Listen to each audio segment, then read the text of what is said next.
আজকের ভিডিওটা একটু অন্য ধরনের বানিয়েছি, কারণ মার্কেটের ওঠা নামা এগুলো লেগে থাকবে। এগুলো নিয়ে আমি প্রচুর ভিডিও বানাবো, কিন্তু আজকের ভিডিওটা আমার একটু করা দরকার ছিল, কারণ অনেক বিনিয়োগকারী বলতে পারেন কিংবা আমার ভিউয়ার বলতে পারেন, যারা আমাকে লিখে পাঠিয়েছেন যে এখান থেকে কি সত্যিকারের ওয়েলথ ক্রিয়েট করা যায় বা ধন সম্পত্তি ক্রিয়েট করা যায়, বানানো যায়। আজকের ভিডিওটা তাদেরকে নিয়ে আলোচনা করব। একটা জিনিস মনে রাখবেন, যারা ট্রেড করেন এই ভিডিওটা কিন্তু তাদের জন্য নয়, কারণ ট্রেড করাটা একটা অন্য কনসেপ্ট। এটা হচ্ছে যারা ওয়েলথ ক্রিয়েট করতে চাইছে তারা কিভাবে করতে পারবে, এবং সেখানে মার্কেটের কিছু জরুরি শিক্ষণীয় বিষয় আছে যেগুলো কিন্তু আপনাকে ফলো করতে হবে। আপনি যদি মনে করেন এগুলোকে ফলো করবেন না, তাহলে কিন্তু ওয়েলথ ক্রিয়েট কখনোই সম্ভব নয়। ওয়েলথ ক্রিয়েট করতে গেলে আমরা ওয়েলথ ক্রিয়েটটাকে নিয়মটা ফলো করতে পারি। আমরা এরকমটা করতে পারি না যে আমি ইনভেস্ট করব আর সঙ্গে সঙ্গে আমার বিশাল একটা ওয়েলথ ক্রিয়েট হয়ে যাবে, এমনটা কিন্তু নয়।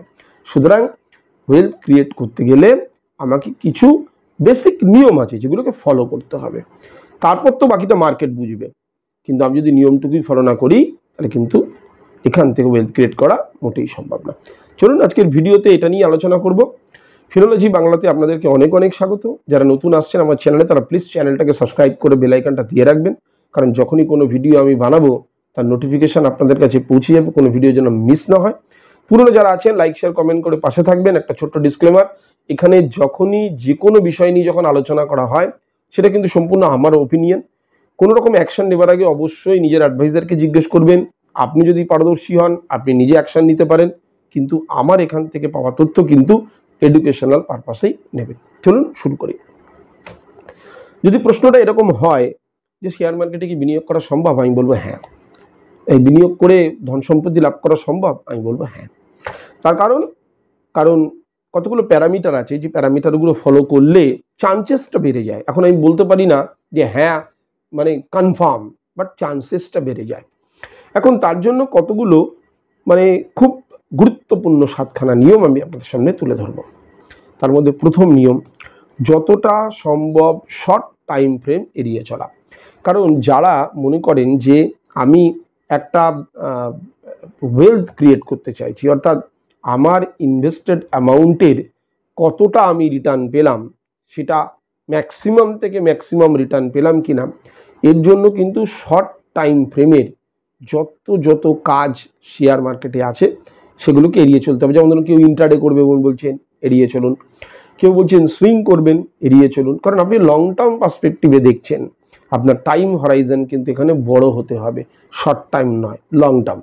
এখন কেউ আমাকে প্রশ্ন করতে লং টার্ম বলতে কত, কোনো টাইম আমি বলতে পারবো না, কারণ প্রত্যেকের, আমি যদি এখন জোর করে বলি 10 বছর, দেখা গেল আমার ক্যাপাসিটি নেই 10 বছর টানবার। লং টাইম মানে আমি সুইং ট্রেড বলতে যেটা বুঝি, আমি পজিশনাল ট্রেড করতে যেটা বুঝি, আমি ইন্টারডে করতে যেটা বুঝি, সেগুলোর থেকে কনসেপ্ট আমার একটু আলাদা হবে। সুতরাং আমি যখনই চিন্তা করব লং টাইম ফ্রেমে চিন্তা করব। কারণ শর্ট টার্মে এই জন্য আমি আপনাকে বারণ করছি, কারণ শর্ট টার্মে কি হয়, স্টকের মধ্যে ভোলাটিলিটি এত বেশি থাকে, আপনি ওই red candle green candle red candle green candle দেখতে দেখতে বোর হবেন, আর বোর হয়ে গিয়ে হয়তো মার্কেটটাকে একটু গালিগালাজ করবেন, আর নতুবা নিজে লস নিয়ে বেরিয়ে আসবেন। সুতরাং যতটা সম্ভব টাইম ফ্রেমকে বড় করবার চেষ্টা করুন।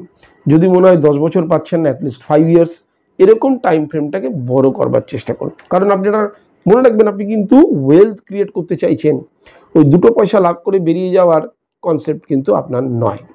দ্বিতীয়, মূলধন বিভাজন। মূলধন বিভাজন মানে ক্যাপিটাল ডাইভার্সিফাই করা। ক্যাপিটাল ডাইভার্সিফিকেশন একটা এমন জিনিস যেটা আপনাকে ব্যালেন্স করতে সাহায্য করে, আপনার ইনভেস্টমেন্ট যে অ্যামাউন্ট আছে সেটাকে ব্যালেন্স করতে সাহায্য করে। এখন এটা কীভাবে সম্ভব, প্রচুর ভিডিও বানিয়েছি আগে, হয়তো আপনারা নিজেরাও জানেন। আমার যদি ধরুন একটা সার্টেন অ্যামাউন্ট থাকে, সেটাকে আমি ভাগ করে দেবো, কয়েকটা স্টকের মধ্যে ভাগ করে দেবো। এখন অ্যামাউন্টটা ব্যক্তি বিশেষে আলাদা হতেই পারে, কিন্তু আমি যদি মনে করলাম ধরুন একটা কোন একটা জায়গার মধ্যে আমি মাছ চাষ করব, তা আমি মাছ চাষ করতে গিয়ে দেখা গেল যে সেটাকে একটু, সেই জায়গাটাকে একটু পার্টিশন করে ওটাকে 4টে, একটা বড় পুকুরকে বা বড় একটা চৌবাচ্চাকে আমি 2টো জায়গায় ভাগ করে দিলাম। একটাতে আমি এই ধরনের মাছ ছাড়লাম, একটাতে ওই ধরনের মাছ ছাড়লাম, তাহলে কি হয়, এক ধরনের মাছের মধ্যে যদি কোনো প্রবলেম হয় আর এক ধরনের মাছ বেঁচে যাবে। এটা নিয়মই তাই। আপনি যদি কোনোদিনও গোট ফার্ম যান, গোট ফার্ম দেখেন, গোট ফার্মে গিয়ে দেখবেন সেখানে, গোট ফার্ম মানে যারা ছাগলের ফার্মের কথা বলছি, সেখানে যদি দেখেন 100টা ছাগলকে একই জায়গায় ছেড়ে দেওয়া হয়, কিন্তু যখন রাখা হয় তখন ওই 20টা করে 5টা ঘরে ভাগ করা হয়। কারণ রাখা হয় এই কারণে, যদি একটা ঘরে কোনো রকমে কোনো রোগ ধরে তাহলে ওই ঘরের ছাগলগুলো মারা গেলেও বাদবাকি ঘরের ছাগলগুলো কিন্তু বেঁচে যাবে। কনসেপ্টটা ঠিক এরকমই করতে হবে যে আমাকে কয়েকটা স্টকের মধ্যে ভাগ করে দিতে হবে। এবার এখানেও একটা গল্প আছে। দেখা গেল আপনি যে স্টকের মধ্যে ভাগ করে দিলেন কয়েকটা, সেগুলো সব একই সেক্টরের মধ্যে পড়ে, তো সেটা কিন্তু করা যাবে না। এই মিস্টেকটা করলে কিন্তু বিরাট প্রবলেম, কারণ স্টক পড়লো মানে সব কটাকে নিয়ে পড়বে। সুতরাং আপনাকে কি করতে হবে, স্টক সিলেক্ট করে ওখান থেকে সেক্টর সিলেক্ট করে ওখান থেকে আপনাকে স্টকে ইনভেস্ট করতে হবে। এখন ধরুন আপনার কাছে যা অ্যামাউন্ট আছে, আপনার মনে হলো 10খানা স্টকে আমি আলাদা করে ইনভেস্ট করতে পারি, তাহলে 10টা সেক্টরের 10টা স্টক।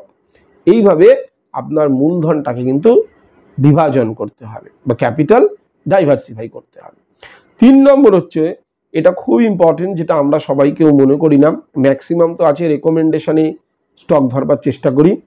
এত স্টক নয়, মার্কেটে প্রচুর স্টক, কিছু স্টকের উপর নজর রাখুন, এবং সেটাও হবে যারা সেক্টরের লিডার। ধরা গেল আমার কাছে যা ক্যাপিটাল আছে, আমি কি করছি, আমি হাতড়ে বেড়াচ্ছি স্টক, এটা নিয়ম নয়। নিয়ম হচ্ছে আমি সারা বছর যা কাজ করব, পার্টিকুলার কতগুলো স্টক নিয়ে কাজ করব, যেমন 10টা কি 15টা, এদের উপরই আমার নজর থাকবে। অর্থাৎ যদি এই 10টা 15টা আমি মনে করলাম আলাদা আলাদা সেক্টর থেকে এসছে, এই স্টকগুলো যতক্ষণ না আমাকে অপরচুনিটি দিচ্ছে, আমি কিন্তু মার্কেটে আসবো না। আমি দেখতে পেয়েছি বা জানি যে যখন আমি এমনি কোনো কয়েকজনকে যখন আমি শেখাই, তখন আমি দেখেছি অদ্ভুত জিনিস, যে স্টক খুঁজে বেড়াচ্ছে সে, মানে তার কাছে পয়সা আছে, সে কতক্ষণে ভাবছে এটাকে ইনভেস্ট করব। এটার জন্য আমি বলবো শেয়ার মার্কেট থেকে দূরে চলে যান, কারণ প্রথম নলেজই আপনার ভুল। কারণ আপনি যে 10টা স্টকে আপনি ধরুন ডিফেন্সের একটা, অটোর একটা, আইটি একটা, ফার্মা একটা, এই 10টা স্টক আপনি নোট ডাউন করে নিলেন, 10টা হোক 15টা হোক। এবার আপনি এদের চালগুলো দেখুন, যে স্টক মনে হচ্ছে অপরচুনিটি দিয়েছে, দেন আপনি বাই করার চেষ্টা করুন। এরকম নয় আমার কাছে টাকা আছে, টাকাটাকে ইউজ করতে হবে না। টাকা ইউজ করব তখনই যখন সেই আমার দেখা, আমার বাছাই করা যে 10টা 15টা স্টক আছে, সে যখন আমাকে অপরচুনিটি দিচ্ছে, সেটাই হবে আমার কাছে সুযোগ ইনভেস্টমেন্টের। তার মানে কি দাঁড়ালো, কিছু স্টকের প্রতি নজর রাখুন যারা সেক্টরের লিডার। 4র্থ পয়েন্ট, ট্রেন্ড আর পালস আইডেন্টিফাই করা। দেখা গেছে আপনি আমার কথা মতো সব কিছুই করে ফেলেছেন, সেক্টরের লিডার দেখে ফেলেছেন, এতগুলো 5000 6000 স্টক থেকে বের করে 10-15টা স্টকের উপর নজর রাখছেন, যেখানে ভাবলেন সারা বছর এই কটা স্টকের উপরে আমি কাজ করব। এরপরে দেখতে হবে, এবার এইগুলো অপরচুনিটি দিয়েছে আপনাকে, আপনি ভাবছেন এবার ঢুকি না, ট্রেন্ড আর পালস কি বলছে। দেখা গেল ট্রেন্ড পালস দুটোই নেগেটিভ। আপনি হয়তো আইডেন্টিফাই ঠিক করেছেন জায়গাটা, যে এবার এখানে বিনিয়োগের সুযোগ এসছে, কিন্তু সুযোগের সঙ্গে সঙ্গে এটাও দেখতে হবে সৎ ব্যবহার করবার জায়গাটাও কি এসছে। তাই সুযোগের সঙ্গে সৎ ব্যবহার দুটোকে মেলাতে হবে, যে সুযোগ এসছে, সৎ ব্যবহার করবার জায়গাটা কি এসেছে। তাহলে আমাকে দেখতে হবে ট্রেন্ড আর পালস নিচের দিকে কিনা। যদি নিচের দিকে হয় তাহলে আমাকে ওয়েট করতে হবে, যে হ্যাঁ আমার কাছে স্টক আইডেন্টিফাই হয়ে গেল, এবার আমার কাছে ট্রেন্ড আর পালস আইডেন্টিফাই হয়ে গেল, কত দূর পর্যন্ত নিচের দিকে নামতে পারে একটু দেখি। যদি দেখি নিচের দিকে যেতে যেতে একটা জায়গায় এসে সাইডওয়েজ হয়ে গেছে, আর যেতে পারছে না, দেন আমি সেখানে আমার সৎ ব্যবহারটা করে ফেলব। সুযোগের সৎ ব্যবহার করা, এটা কি বলা হয়, সুযোগের সৎ ব্যবহার করা। অর্থাৎ মার্কেটের মধ্যে আমার চিহ্নিত করা স্টকটা পড়তে পড়তে এমন জায়গায় এসছে যেখান থেকে তার আর কোনো মুভমেন্ট নেই, অর্থাৎ সেখানে কিন্তু সাপ্লাই জোন শেষ হয়ে গেল, এবার ডিমান্ড জোন তৈরি হচ্ছে, এবার আমি সদ্ব্যবহারটা করে ফেলবো, আমার বিনিয়োগটা করে ফেলবো। এরপরের পয়েন্ট, সঠিক অবজারভেশন। দেখুন, আপনি যত মনে করবেন না অবজারভেশনের কোনো প্রয়োজন নেই, আপনার উপরে থাকা প্রত্যেকটা জায়গায় আপনি যখন চাকরি করবেন, আপনি নিজে কাজ করবেন আর সিনিয়রকে ফলো করবেন। ঠিক সেরকমই মার্কেটে যখন কাজ করবেন, আপনি সিনিয়রকে ফলো করবেন। আপনার সিনিয়রকে এফআইআই, ডিআইআই, আদার ইনস্টিটিউশন, গভর্নমেন্ট, প্রমোটার। কি দেখবেন না, এদের কাজ হচ্ছে সঠিক অবজারভেশন করা। এরা তৈরি করছে চার্টটাকে, আপনি আমি নয়, আমরা তো এদের চার্টে ফেসে যাচ্ছি। তাহলে সঠিক অবজারভেশন মানেটা কি দাঁড়ালো, যে এই ওপরের যেগুলো আমি আপনাকে বললাম, এটাই হচ্ছে অবজারভেশনের মেন পয়েন্ট। যে আচ্ছা, পার্টিকুলার এই স্টকটা তো আমি দেখলাম, কি করছে দেখি, অ্যাক্টিভিটি কি আছে। অ্যাক্টিভিটি দেখা গেল স্টকটা নিচের দিকে নামছে, যেই এটা গ্রিন ক্যান্ডেল তৈরি হয় আমরা যেন পাগল হয়ে যাই। আরে ট্রেন্ড আর পালসটাকে আগে দেখা উচিত, তো দেখা গেল ট্রেন্ড আর পালস নেগেটিভ, হতেই পারে একটা পজিটিভ ক্যান্ডেল, তাতে কি এসে গেল, কিছু লোক বাই করেছে, হতেই পারে। কিন্তু সেই বাইংটা আসেনি যারা আপনার উপরে থেকে আপনার স্টকটাকে একই সময় কিন্তু অবজার্ভ করছে। সুতরাং তাকে ফলো করুন। সে যখন এখানে আসবে তখন আপনাকে সুযোগ দেবে না ঢোকবার। তাই আপনি যদি এখন থেকেই তাদেরকে স্টাডি করতে শুরু করেন, এখন স্টাডি করতে গেলে কিছু লেখাপড়া করতে হবে না, তাদের অ্যাক্টিভিটি দেখতে হবে না, তাদের অ্যাক্টিভিটি, তারা অ্যাক্টিভিটি অ্যাকশন নেবার পর তাদের অ্যাক্টিভিটিটা চোখে পড়ে। সুতরাং আপনাকে দেখতে হবে যে আপনি কি করবেন, ওই অবজারভেশনটাকে খেয়াল রাখবেন যে কোথায় গিয়ে শেষ হচ্ছে ট্রেনটা। এটাই হচ্ছে অবজারভেশন। মাঝখানে ঢুকে বছরের পর বছর বোর হওয়ার থেকে বছরের পর বছর আমার কাছে টাকাটা পড়ে থাক, যখন অবজারভেশন ঠিক থাকবে, যখন আমার কাছে অপরচুনিটি তৈরি হবে, আমি তখন ওখানে ইনভেস্ট করব। এরপরের পয়েন্ট, যে কোনো একটা ইন্ডিকেটারে পারদর্শী হয়ে ওঠা। আমি দেখেছি প্রথমত কমেন্ট বক্স, হোয়াটসঅ্যাপ, এছাড়া বিভিন্ন ইউটিউব চ্যানেল, সেখানে দেখা যাচ্ছে একের পর এক ইন্ডিকেটারকে বলা হয়েছে। আমি যদি মনে করি আরএসআই করবো, তো আরএসআই এর শেষ অবধি দেখব। এটাকেই বলা হয় মাস্টারি করা বা পারদর্শিতা লাভ করা। আমি যদি মুভিং অ্যাভারেজ করি তো মুভিং অ্যাভারেজ, বলিঞ্জার ব্যান্ডস করি তো বলিঞ্জার ব্যান্ডস, প্রচুর আছে, ম্যাক্সিডি করি তো ম্যাক্সিডি। তাহলে আমাকে দেখতে হবে, সুপার ট্রেন্ড করবো তো সুপার ট্রেন্ড, যেটাতে আমি ঢুকবো সেটাকে পুরো ছিঁড়ে খেয়ে ফেলবো, যে সেখানে আর কিছু নতুন করে আমার জানার নেই। আজকের এই ভিডিওটা আমার বানানো খুব দরকার ছিল, কারণ প্রচুর মানুষ দেখা যাচ্ছে বছরের পর বছর ফেসে আছেন। সুতরাং নিজেকে কি করে বের করবেন, নিজেকে যা করে ফেলেছেন বের করার পরে নতুন করে কি করে এগোবেন, সেটার জন্য ভিডিওটা বানানো। সুতরাং ওই 10খানা ইন্ডিকেটার একবার মুভিং অ্যাভারেজ হলো হচ্ছে না, ভুল হচ্ছে, তাহলে কোথাও যাই আরএসআইতে চলে যাই, আরএসআইতে ঢুকলাম, ভুলটাকেই যদি আইডেন্টিফাই না করতে পারেন, এররগুলোকে যদি রেকটিফাই না করতে পারেন, যে আমি তো নিয়েছিলাম আরএসআই নেওয়ার পরে এই ভুলটা হলো কেন, তাহলে কি আরএসআই আমাকে অন্য কিছু ইন্ডিকেট করছে? সুতরাং যে ইন্ডিকেটারের মাধ্যমে যাবেন সেই ইন্ডিকেটারে পারদর্শিতা লাভ করুন। সব থেকে মূল্যবান পয়েন্ট যেটা বলবো সেটা হচ্ছে প্রফিট বুকিং। এটা না এত ইম্পর্টেন্ট জিনিস, মানে এটা নিয়ে ধারণার কিছু নেই। প্রফিট বুকিং দেখা যাচ্ছে প্রচুর বিনিয়োগকারী আছেন যারা লসের সময় দীর্ঘদিন ওয়েট করেন। কেন?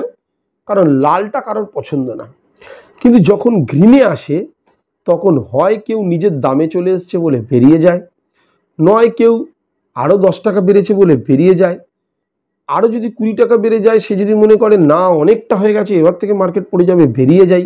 ঠিক নিচের দিকে এলে গ্রিন ক্যান্ডেল পেলেই যেমন মনে হয় এইবার বিনিয়োগ করে দিই হাতটা চুল করে, আর ঠিক উপরের দিকে যে রেড ক্যান্ডেল মনে হয় তখনই মনে হয় এই বোধহয় বেরিয়ে যাবে, আমার স্টক থেকে আবার দাম পড়ে যাবে, আমি বিক্রি করে দিই।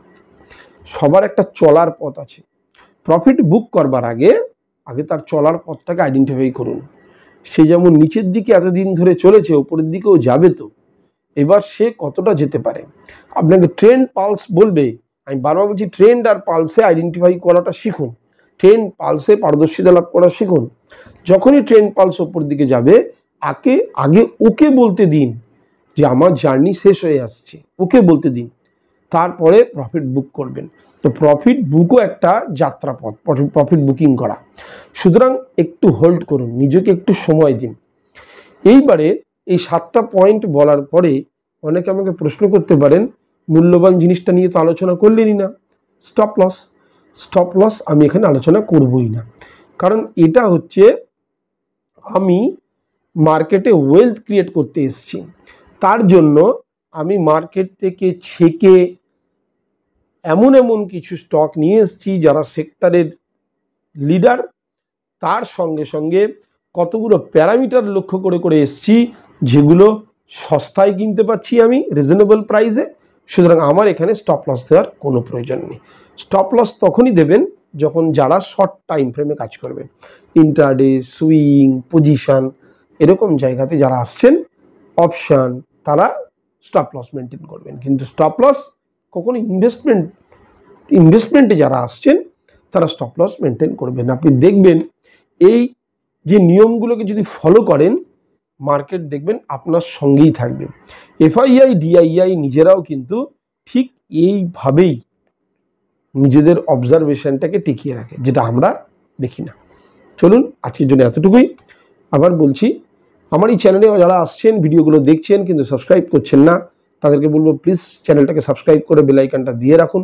যখনই কোনো ভিডিও আমি আপলোড করব নোটিফিকেশান সঙ্গে সঙ্গে পৌঁছে যাবে। পুরনো যারা আছেন তারা লাইক, শেয়ার, কমেন্ট করে পাশে থাকবেন। পুরো ভিডিও দেখার জন্য অসংখ্য ধন্যবাদ। যারা টেলিগ্রামে যুক্ত হতে চাইছেন, হাই লিখে পাঠান, আমার হোয়াটসঅ্যাপে ডিসক্রিপশন বক্সে দেওয়া আছে, লিঙ্ক আমি দিয়ে দেবো, অনায়াসে জয়েন হয়ে যেতে পারবেন।